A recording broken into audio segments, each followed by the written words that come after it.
r/NoSleep. Posted by TPSavage. I thought I'd found my doppelganger, but the truth was much more terrifying. Doppelgangers aren't like what you see in the movies. They aren't interested in holding you captive and stealing your life. They aren't linked to you by some supernatural bond either. The only part about you that interests them is your taste. They're easy enough to spot if you know what you're looking for, but letting your guard down for even a moment can be a deadly mistake. That's something my family had to learn the hard way.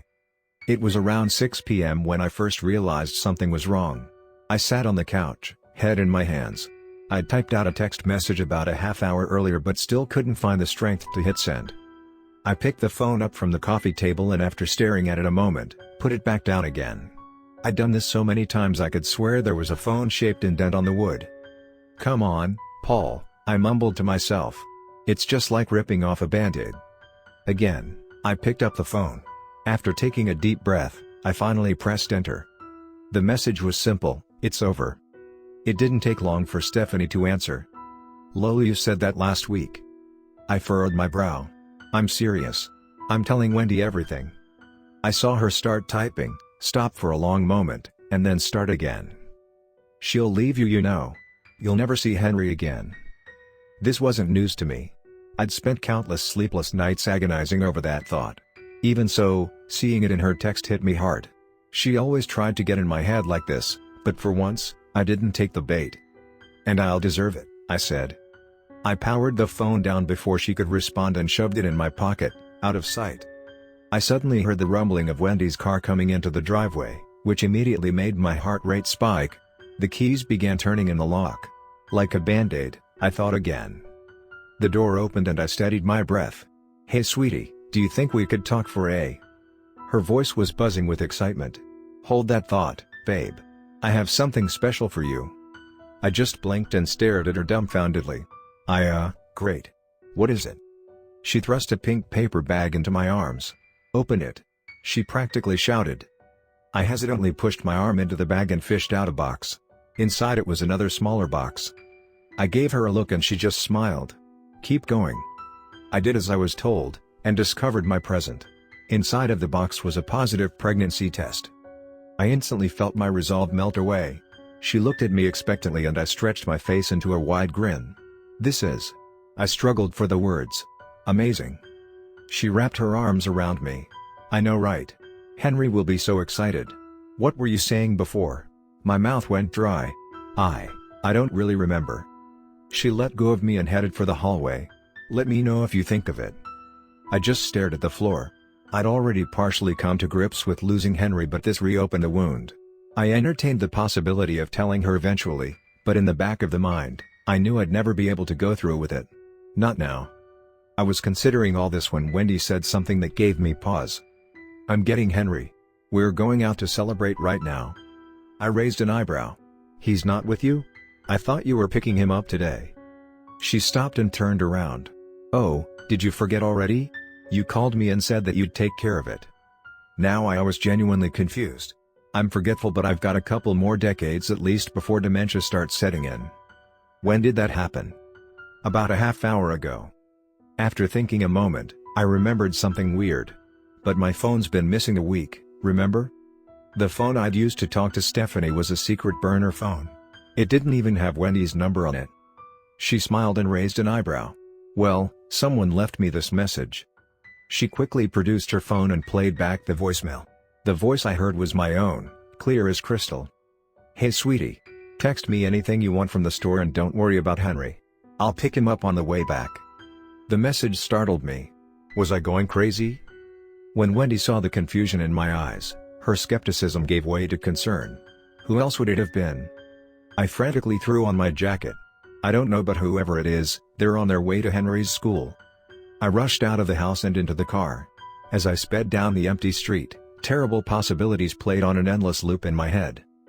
By the time I screeched into the elementary school parking lot, dismissal was already well underway.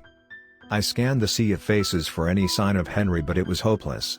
I was on the cusp of a full-on breakdown when I spotted a crop of familiar orange hair a few yards away. A second later, I caught a glimpse of Henry's face, and relief washed over me. However, when I called him, the sound was drowned out by the screams and chatter of the crowd. As I pushed through the sea of parents and children, I saw that Henry wasn't alone. A man was holding his hand and quickly leading him toward the road. I gave another desperate cry. "Henry!" This time he turned around. Henry looked puzzled after seeing me and kept looking back and forth between the man and I. "Daddy?" The man yanked him violently and that seemed to snap him from his trance. Henry slipped from his grasp and dove into my arms, burying his face in my chest. I wiped moisture from my cheeks and realized I had been crying. "Please don't ever do that again." Henry pointed at the man. "But he looked like you." I looked up and caught a glimpse of the stranger right before he ducked into the car. Then he was gone as soon he appeared, speeding down the street and rounding a corner. After checking every inch of Henry to make sure he wasn't hurt, I led him back to my car. "Listen, buddy," I said. "Before you leave with someone, you need to be absolutely sure they're me, okay?" Henry's face grew sullen. "I'm sorry. I won't do it again." "And you're sure he looked exactly like me?" Henry squeezed his eyes shut and nodded emphatically. I sighed. It was also impossible. I kept expecting myself to wake up on the couch in a cold sweat. How would I explain this to Wendy? I gasped. Wendy. She was back at the house all alone. I told myself I was just being paranoid, but it didn't stop me from pressing down the accelerator. The two of us made it back to the house in record time. Henry started unbuckling his seatbelt, but I stopped him. "Stay here no matter what," I said. I crept up to the door and found it covered in boot marks as if someone had been trying to kick it open. Looking down, I discovered muddy prints leading to a smashed window. Ignoring the alarm bell sounding in my head, I unlocked the door and slowly swung it open. The sunlight did little to illuminate the dimness of the living room. With what little light there was, I could make out a toppled bookcase and a few scattered papers. Not good. I eventually found Wendy lying in the kitchen, slumped over like a puppet with no strings. A bruise was blossoming under her eye and there were several bloody cuts on her face and arms. The sight of her simultaneously broke my heart and filled me with rage. I reached out to her, but she recoiled from my touch and shrieked. "Calm down," I whispered. "It's just me. I was cut off by a banana hitting me in the forehead." I blinked. Wendy was throwing anything within arm's reach at me. "I know exactly who you are. Just get the hell away from me." Apparently out of fruits to throw, she grabbed a nearby kitchen knife. My eyes widened and I put my hands up defensively. "No, just listen. Whoever attacked you wasn't me. Henry almost went off with a stranger today. He said the guy looked exactly like me." She lowered the knife but didn't drop it. "Where's Henry now?" "In the car. We need to get him out of here quickly." She eyed me hesitantly. I racked my brain for a way to prove it. "When he attacked you, was he wearing this?" I asked, indicating my outfit. She looked me up and down before shaking her head slowly. "I guess not." "And you must have fought back." I motioned at the blood under her fingernails. "I don't have a single scratch on me. Listen, I know how insane it sounds, but I think some guy has been running around pretending to be me. Remember how my phone got stolen? He was the one who took it. He was the one who left you the voicemail. And he was the one who did this to you." I slowly held out my hand for her. "You have to trust me." After a moment, she finally put the knife down and let me help her to her feet. Henry's scream suddenly pierced through the quiet of the kitchen. Wendy and I looked at each other before rushing into the living room. Henry stood in the middle of the room, pale as a ghost and staring at the door to the basement. Wendy's voice was frantic. "What happened?" Henry pointed a shaky finger at the door. Daddy's face was backward. "What do you mean, sweetie?" I took a hesitant step toward the basement door. "It means there's someone down there." Henry grabbed my sleeve. "Don't go, Daddy. He's bad." I chuckled quietly. "I know he is, buddy. Stay close to Mommy, okay?" I creaked open the door and took a step into the inky darkness. As I descended, my mind raced with possibilities of who might be waiting for me down there. Backwards face? The hell did that mean? By the time my feet landed on the cold, cement floor, I was shaking almost uncontrollably.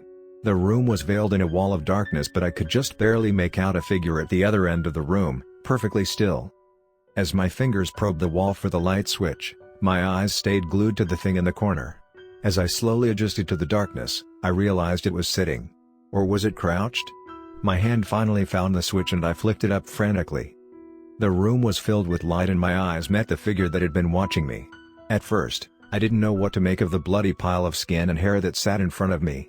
Although it was ragged and mangled, I could make out arms and legs, like an empty Halloween costume from hell. The face held dark chasms where the eyes and mouth should have been. I edged a few inches closer and confirmed what I'd suspected. It was a face. It was my face. Mingled with the blood was grayish-blue fluid that formed a trail along the floor. I followed it until it eventually stopped at an open laundry chute. After a moment of thought, I realized something that made my heart drop. The chute led straight to the living room. The living room my family was standing in. Spinning on my heel, I began bolting up the stairs.